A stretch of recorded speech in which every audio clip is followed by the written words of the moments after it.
2025 मायथाइनि दिनैनि दा जोंनि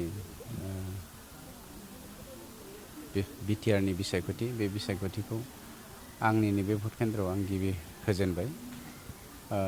खोब गोजोननाय मोन्दों।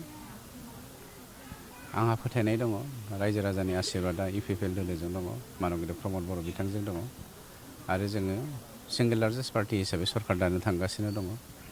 जेरावबो जै मै गुबुन गासैबो जाथि जनगोष्ठीफ्रा दिनै इउपिपिएल दोलोखौ एक्सेप्ट खालामदों आरो प्रमद बर' बिथांखौ माने मा होनो सान्तिर दुत समन्वयनि दुत होननानै बयबो एक्सेप्ट खालामदों, जायनि जाहोनाव जोंखौ इउपिपिएल दोलोखौ सापर्ट होनाया बर' भटार्स हिसाबैथ' 70% बारा जादों। गुबुन जाथि जनगोष्ठीयाबो ज' जाजायफैदों। हाग्रामा महिलारि बिथाङा मोननैयावबो जेनगासिनो दङ।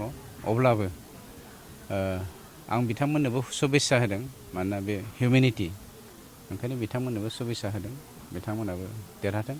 खिन्थु हाग्रामा महिलारि बिथाङा मोननैयावबो जेनगोना रोखा जानानै फैबाय। 24निफ्राय 27 जोङो फाइनेल लक खालामबाय। दिनैनि समाव रायजो राजाफोरखौ भट होनो थाखाय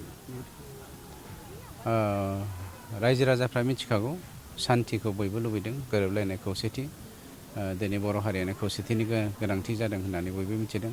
गुबुन जाथि जनगोष्ठीयाबो बर' हारिनि खौसेथिनि बाथ्राखौनो सानदों। गतिके दिनैनि दिनाव गासैबो जाथि जनगोष्ठीया भट होनो फैनांगौ आरो बिबेक भटजों सोरनिबा दादागिरि धमकिखौ गिनो नाङा। बयबो भट होनो फैनांगौ, आं बेखौ खावलायदों।